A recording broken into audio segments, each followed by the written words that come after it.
Bonjour, bonsoir la famille, j'espère que vous allez bien, que vous allez bien. Voilà la famille, le na recette na biso oyo na sepeli ko partager na bino.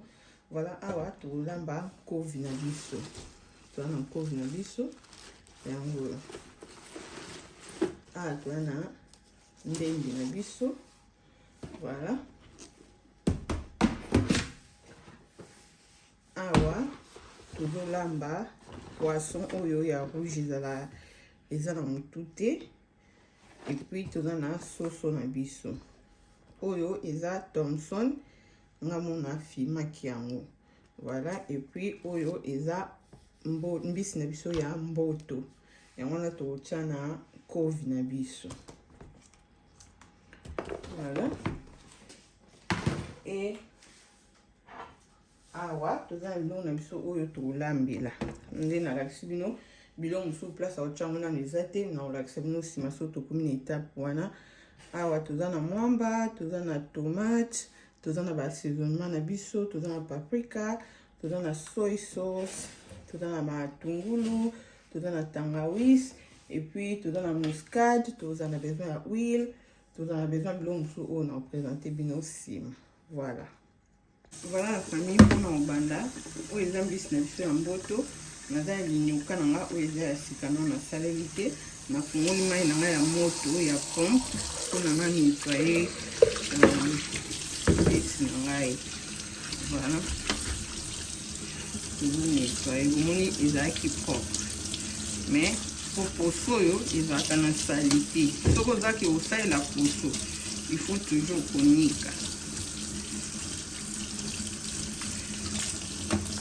Mboto yo eza makasi penza te, eza vraiment makasi te, eza emutaki na Congo Brazza, eza ya Congo Kinshasa te. Donc eza ya Congo Kinshasa eza na mpe pete, mais oyo eza nde pete makasi par rapport ya Congo Kinshasa. Donc eumela nango te na mai moni ya sali te. Donc poso eza sali te, il faut toujours konika. Nga alingaka kofandisa na nga na mai. Bato mosusu balingaka atia etoka po abwaka, me ngai nalingaka toujours konika apres nafandisi na nga na mai. Na prefera te ke natokisa, me so olingaka otokisa po bwaka no mai wana edépendre na motu na moi. Omoni linyuka nde eponi sali te. Domoni eya mboto ya pete.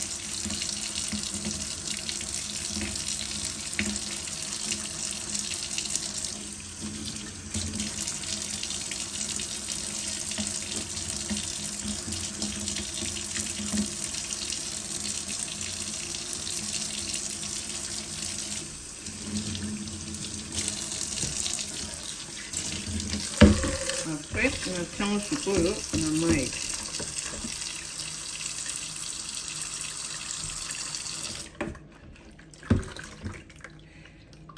Moni ya penda pete. Eza nango ya makasi te. Ya na besoin ebumela na mai te. Na teko na mai na olongola na ba mikuwa oyo après na ozongela bino. Après nde nalakisa bino eya pe Thompson na nga oyo nga mona filmaki na epanda na se.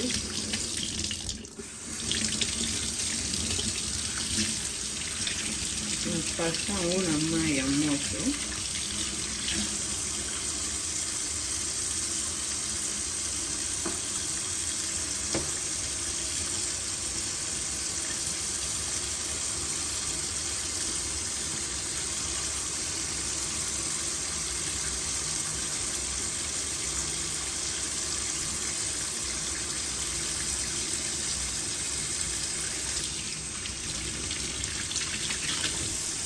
Nasangisa yango awa na mboto na biso. Omoni mboto eza ya pete, donc naotionka mai efanda mokie apres na olongola yango. Voilà la famille nde nalakisa bino ke tosala mpe na recette na biso ya poisson. Donc poisson na biso yango yo eloko naosala nazo nettoyer yango na nsima caméra. So nasisi ko nettoyer yango na ozonga mpona to assaisonner ensemble, parce que so na bina tia na étape oyo ya ko nettoyer poisson vidéo ko zamulai makasi. Voilà la famille, on a aussi ce qu'on nettoie déjà poisson na biso na misko na assaisonné yango. Awa naza na tangawizi nanga na ail na olongola yango nano baposo.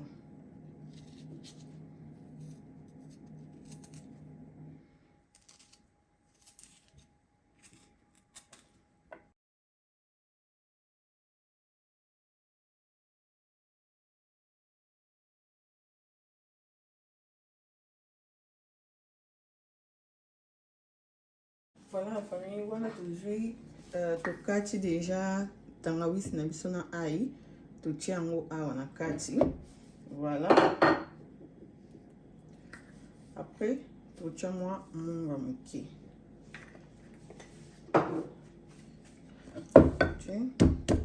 totuta.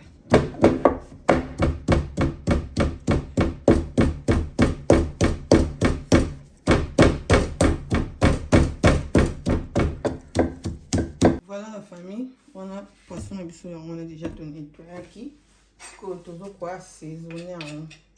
Voilà, na otia mwa munga moke, na otia moke po na kati ya ail na tangawizi totie munga.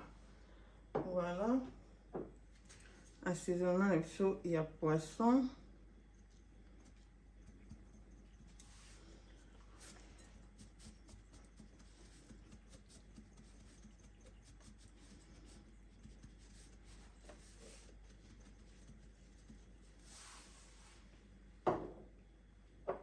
Tozi muscade, ok, totie paprika,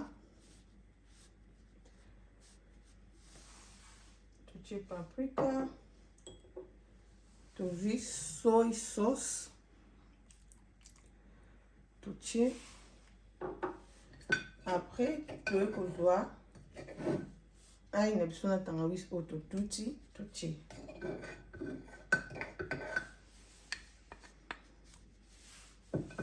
Voilà.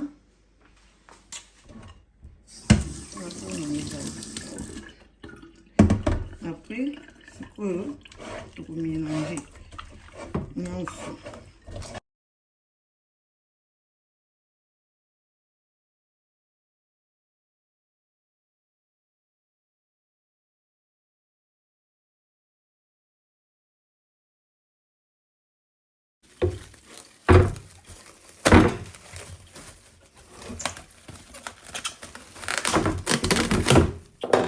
Ni poisson na biso boye totiki yango ekotaka assaisonnement en attendant tobongisa biloko mosusu. Voilà la famille, tokomi na étape na biso tolingi tosokola Nkovi na biso nde eza boye. Soki olingi ye dépendre moto na moto, so olingi obendi moko ozokata, me nga mpona oganye temps nasala na nga ndenge eza ya kokangama boye, nazwi na kati na longoli ka boye mpona ezwanga temps ebele teke nakataka moko nati nazwi na kati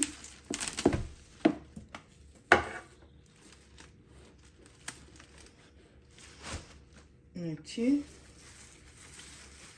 donc mpona kofacilite tâche. Ozwi nokaa ndenge eza kokangama bongo okati.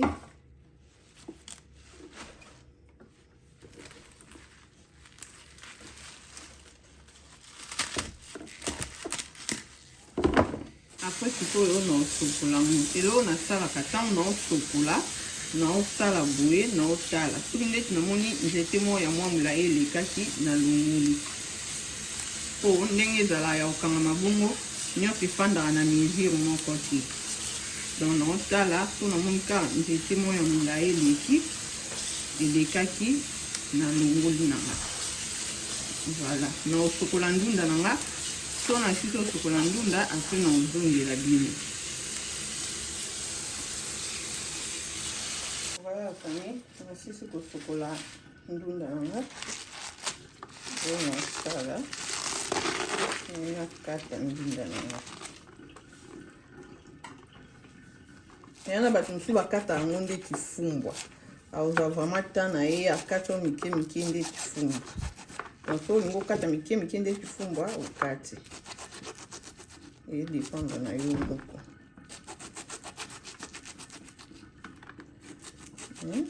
Ngai ate eza nango mike loko afumbwa te, l'essentiel eza pe minene minene ndeti bitekuteku te, ezaka mesure moko normal parce que tant tolamba mpe elembaka nango.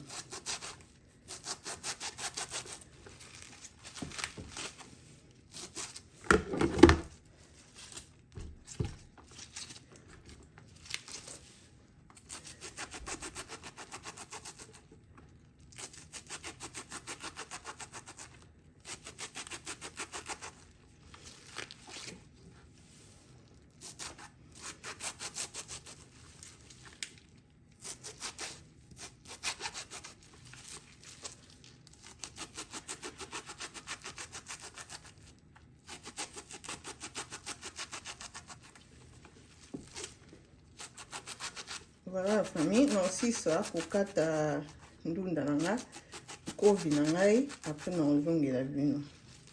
Voilà la famille, wana sisi kokata Nkovi na biso siko tokomi na étape oyo tolingi to préparer kosokola pe ko nettoyer soso na biso, tolingi to nettoyer biloko nyonso eza déjà ready, après wana nde tobanda olamba. Voilà, na ko nettoyer soso nanga na sima caméra. Après, nous revenons à la vie, non. Merci. Voilà la famille, à ce qu'on a su sur 4 sauces. Mais lui, maï ou vraiment est qui la soupe du color à la sauce en anglais. La soupe na sauce en anglais pour le moulaka, la salité, la basée, na ekocha mungwa nanga na ochika ngo efanda mokie. Après, na bois kama yana na passer en sous très bien. Dès et vous allez ready pour notre lambe. Voilà. Voilà la famille, on a tiré Nkovi na moto, na chango ma ya moto, na utikango etuka ndambo. Etuka ndambo, a tomoni Nkovi na biso déjà etuki. Après sikoyo, eloko tosala, tozobwaka mai. Awa na ti passoire na ngai, na sopi Nkovi, mpona nalongola mai wana.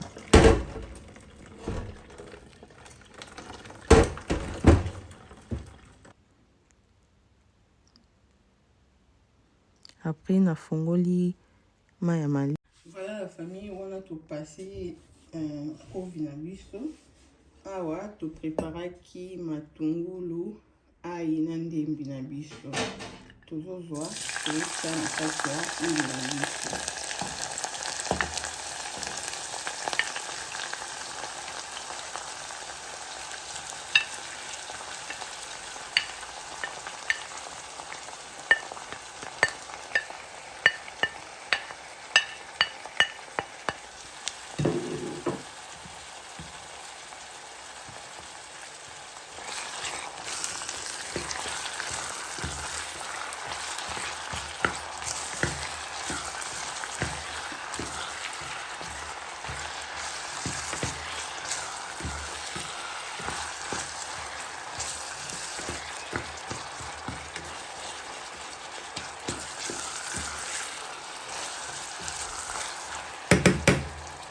Après, on va tomate na mixé. Na uchapo ebe la monzi la moko na matungulu. Na chama mai muke awa kuna nazo la tomate o etikali.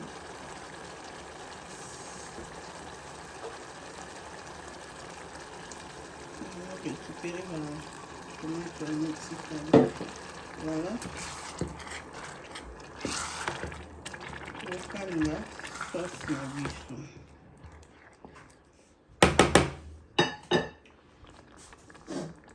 Na fini kia moko na boyi ba tomate ani panzana partout. Voilà.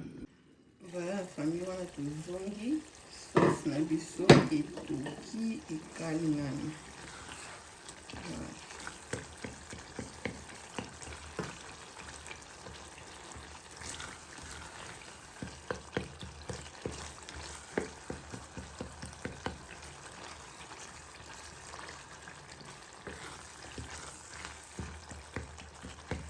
Voilà, poisson na biso to assaisonnaki eza toujours na assaisonnement donc tosali yango te donc ebimi nango déjà na assaisonnement il faut assaisonnement bien.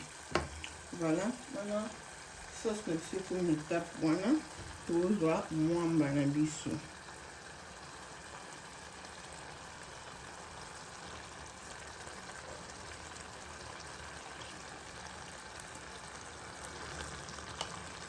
On tient mon bébé parce qu'il a une garantie qui est allé kangama makasi.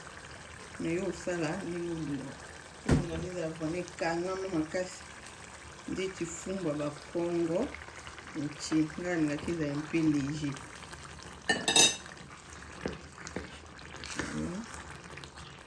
Askoyo okanga mwamba na biso place moko na sauce na biso wana tosalaki. So ozokalinga boye il faut surveiller yango parce que nde totie nguba boye so otiki yango kaka omona eziki. Voilà.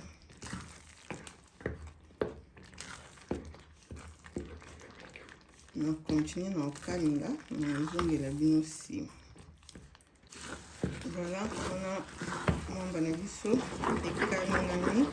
Mais toujours faut que balola pour ezika na se. Toujours balola pour ezika te. Après, on tient maille en moto. Voilà la famille. Moto elikaki. Et pombe wana sko na chibongo. Na balola. Mwamba na pour ezika na se te. Balola.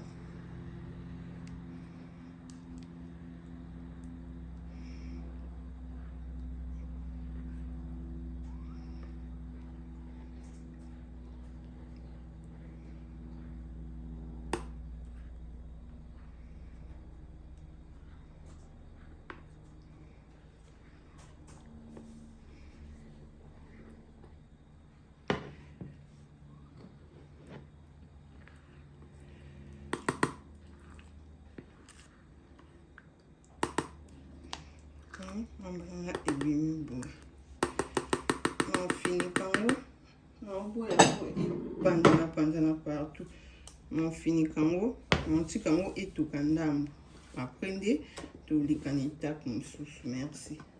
Voilà la famille, wana mwamba na biso tomoni ndenge ekomi.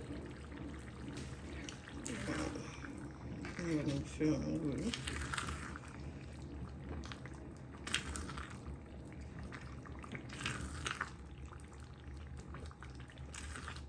Ngana tika mwamba déjà et ça là est commandé presque prêt pour ya belle. Voilà. Oyo.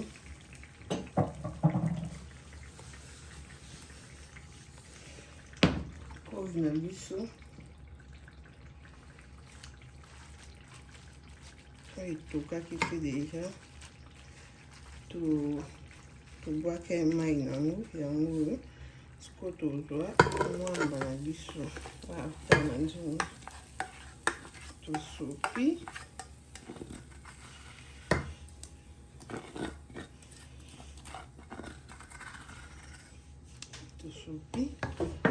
après tobakisa mai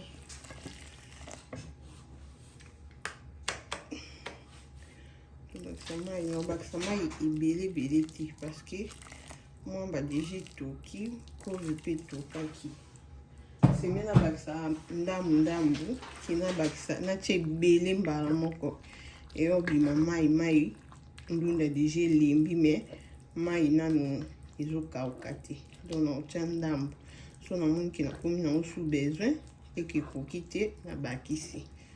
Voilà, nabakisa namokie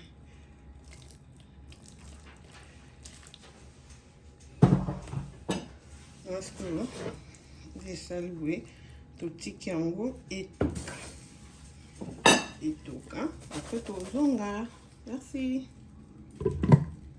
Voilà la famille, poisson na biso yango ebungeli vraiment na assaisonnement.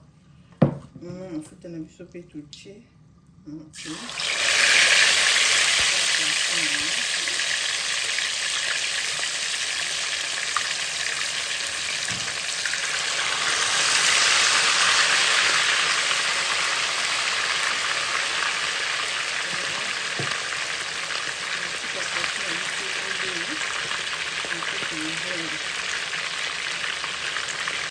Voilà, famille, on va faire la poisson à l'huile.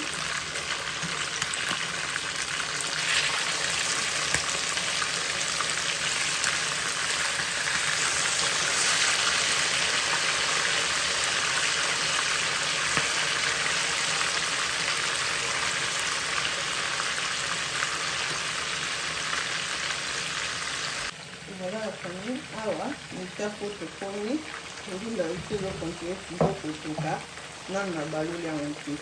Awa nde nalakisaki bino mboto na biso nasukolaki nakanisa ye na mai eza vraiment na mikuwa otie mboto na biso epuis na thomson na biso oyo nayitaki otie yango.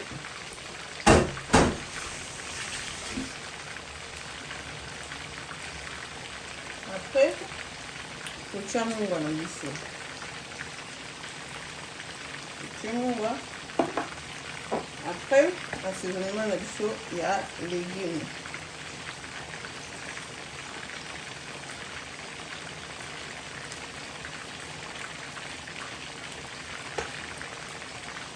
Kotia.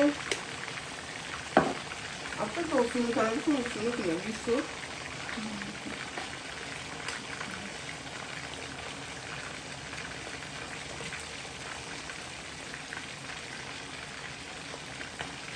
Après,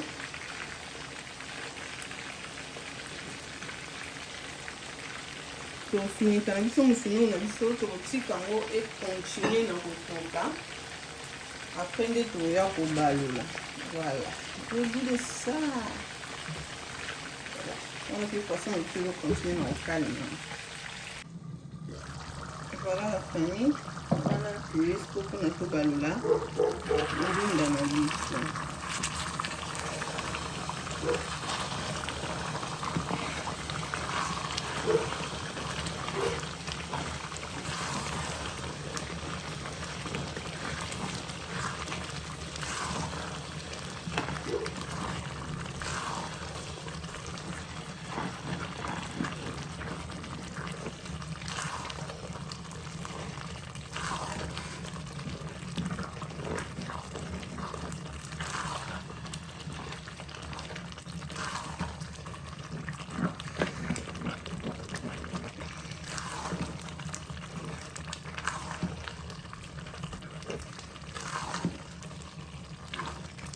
Ndenge nalobaki ke nga nalingaka ezala léger. Soki olingi ezala mwamba kokangama, nga Nkovi nalinga yango ezala te mwamba ekangama makasi nde chifumbwa.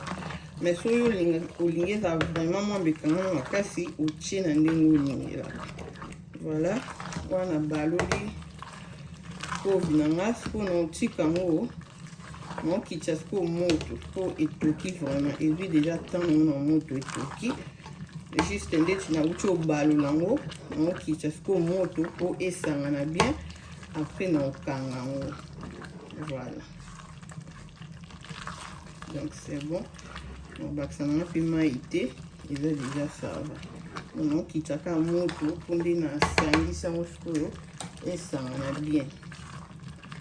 Voilà.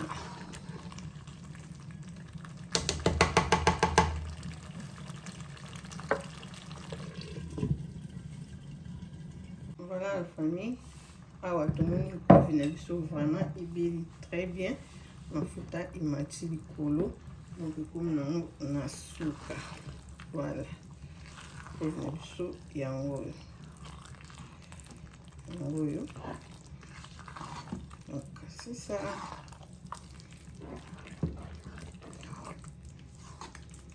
Ebeli très bien.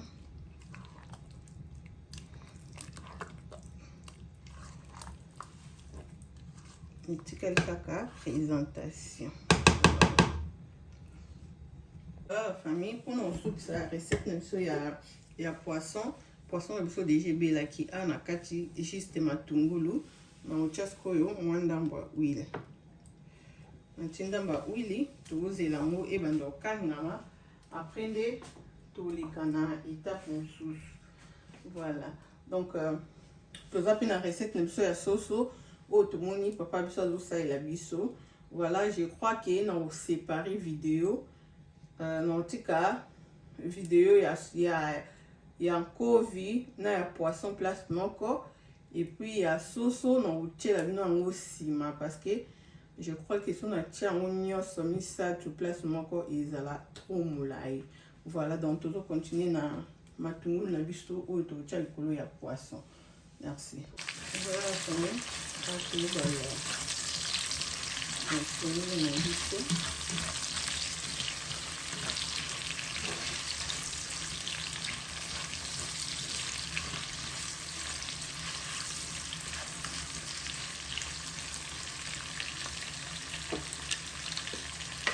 Vraiment assaisonnement ya poisson moke na otia na matungulu na biso.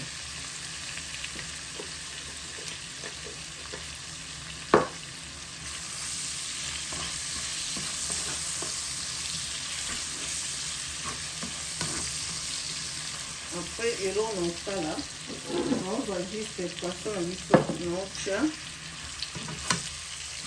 po ekota kinga ya matungulu.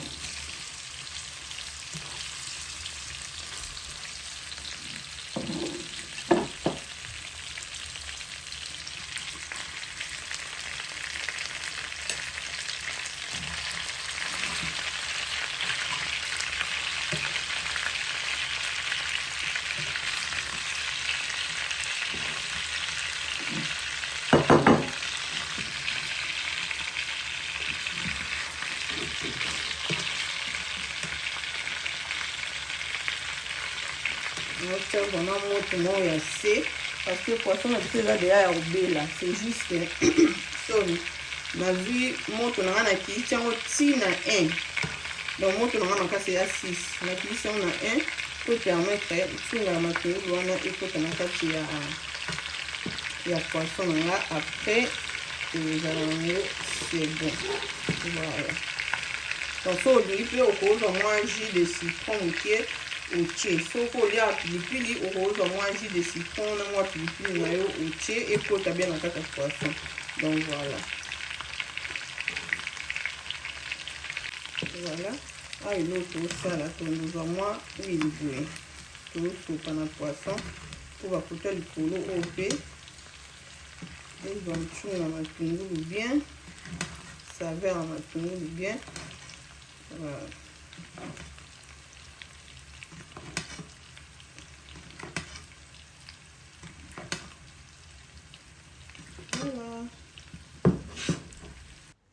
Voilà la famille, résultat ya ba recette na biso yango ekomi na suka oyo ezali poisson na biso, résultat nango yango oyo.